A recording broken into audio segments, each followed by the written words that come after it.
The knock came at exactly 5 a.m. Not the polite kind, not the hesitant kind. It was the kind of knock that slices through sleep like a blade, the kind that makes your heart slam against your ribs before your mind even catches up.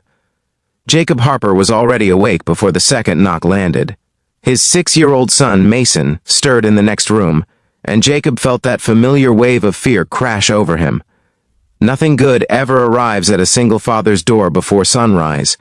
When he opened it, the icy January air of Portland, Oregon rushed in, and so did she. Victoria Hale stood on his porch in a charcoal coat that probably cost more than his monthly rent. Her hair was pinned up, but loose strands framed a face that looked nothing like the confident CEO splashed across business magazines. Her mascara had smudged, her eyes were red, she looked undone, and she looked terrified. Before we go any further, take a moment to like, comment, share, and subscribe if you believe in kindness, second chances, and the quiet miracles that happen when people choose love over pride. Stories like this deserve to be heard. Jacob hadn't seen Victoria outside of the corporate tower in downtown Portland. He was a mid-level systems analyst at Hale Innovations, a tech firm she'd built from scratch after her divorce from a powerful venture capitalist left her fighting for control of her own company. To him, she was sharp suits, boardroom authority, and headlines about the ice queen of Silicon Valley North. She was not supposed to be standing at his door before dawn. Jacob's life had shrunk to essentials after his own divorce 2 years earlier. His ex-wife, Brittany, had moved to Arizona, chasing sunshine and freedom, leaving Mason with him because she wasn't built for motherhood. Those words still echoed in his chest at night. Jacob had learned how to braid tiny shoelaces, cook dinosaur-shaped pancakes, and cry silently in the shower so his son wouldn't hear. His world was small, safe, predictable. Victoria stepping inside shattered that. She didn't speak at first. She just stood in his modest living room, staring at the toys neatly stacked in the corner, the framed crayon drawings on the wall, the couch with a patched armrest. Something in her expression shifted, something softer than the steel the boardroom knew.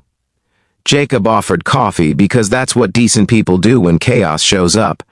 His hands trembled slightly as he poured it. He remembered the night that led to this moment.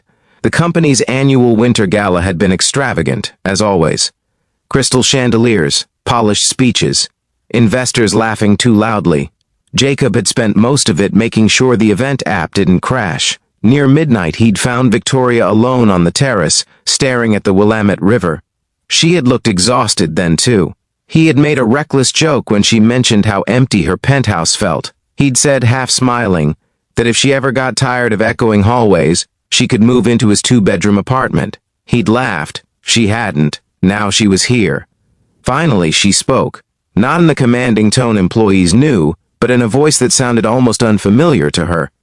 She confessed that she had spent the entire night driving aimlessly, that her divorce settlement was being challenged in court again, that her ex-husband was threatening to expose private emails to damage her reputation and seize majority control of the company she had built with her bare hands.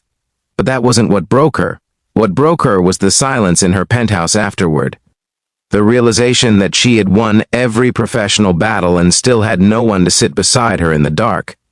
She told Jacob that when he joked about her moving in, it was the first time in years someone had spoken to her without calculating what she was worth. The first time someone had looked at her like she was human instead of a headline.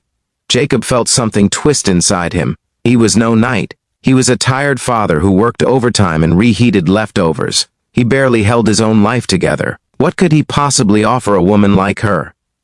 Mason padded into the room in dinosaur pajamas before Jacob could answer. He rubbed his eyes and stared at Victoria with solemn curiosity. Children can sense truth adults hide. Victoria knelt instinctively, her expensive coat brushing against cereal crumbs on the carpet. Mason handed her his stuffed T-Rex without hesitation, and in that tiny exchange something shifted. Jacob saw it clearly. The armor she wore in boardrooms had no defense against a child's trust.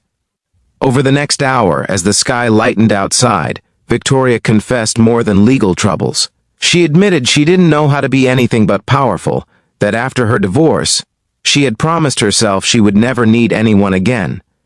But strength, she had learned, can become its own prison. Jacob listened, really listened. He understood pride. After Brittany left, he had refused help from friends, determined to prove he could do it alone. But loneliness had nearly swallowed him whole. It was Mason's small hand in his that pulled him back every time. He told Victoria that needing someone didn't make her weak.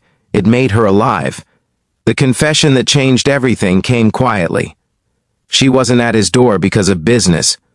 She wasn't there for strategy or sympathy. She was there because she didn't trust herself not to fall apart alone. And somewhere between the gala terrace and that sunrise, she had realized she trusted him. Jacob's first instinct was fear. Office rumors would be brutal, investors ruthless. A single dad dating his CEO? It sounded like a disaster waiting to explode. He imagined custody complications if Brittany heard. He imagined headlines. But then he looked at Mason, now giggling as Victoria made exaggerated dinosaur roars. He looked at the woman who had built an empire yet stood trembling in his living room asking, without saying the words, to not be alone. Life had already given him heartbreak. Playing it safe hadn't saved him before. The days that followed were messy and real. Victoria didn't move in, not yet, but she started coming over for dinner twice a week. She learned to cook boxed macaroni. She sat cross-legged on the floor assembling Lego towers. At work, they kept professional distance, navigating whispers and raised eyebrows with quiet dignity. Her legal battle intensified. Threats from her ex-husband grew uglier, but something had changed in her posture. She wasn't fighting from fear anymore. She was fighting knowing she had somewhere to land at the end of the day. Jacob struggled too. There were nights he wondered if he was stepping into a world too big for him. He worried about protecting Mason from instability. He doubted whether love could bridge such different lives. Then one evening, after a brutal court hearing, Victoria arrived not in designer heels but in sneakers. She helped Mason with homework. She washed dishes without being asked. And when Jacob thanked her for trusting him, she looked at him as if he'd given her something priceless. Months later, when the court finally ruled in her favor and her ex-husband's leverage dissolved, the victory felt secondary. The real triumph was quieter, a dinner table filled with laughter in a small Portland apartment. Victoria didn't need rescuing. Jacob didn't need saving. They needed partnership. On a warm spring morning, almost a year after that 5 a.m. knock, Jacob opened the same door to a different sight. Victoria stood there again, but this time with a hopeful smile instead of fear. She wasn't running from anything. She was choosing something. She chose them. If this story has touched your heart even a little, please take a second to like, share, and subscribe. Your support keeps stories of hope and second chances alive. And before we reach the end, I have one special request. Comment second chances still exist if you believe love can find you when you least expect it. Because sometimes, life doesn't knock politely. Sometimes it pounds on your door before sunrise, asking you to risk your carefully rebuilt world for something uncertain and beautiful. Jacob once thought his life had been reduced to survival. Victoria once believed power was protection. But together, in a modest apartment in Portland, they discovered something neither boardrooms nor courtrooms could provide: peace. And when Mason slipped his small hand into both of theirs one evening as they walked along the river, the city lights reflecting on the water, it felt less like a risk and more like destiny quietly fulfilled. At 5 a.m., a divorced CEO knocked on a single dad's door. What she confessed didn't just change everything. It began everything.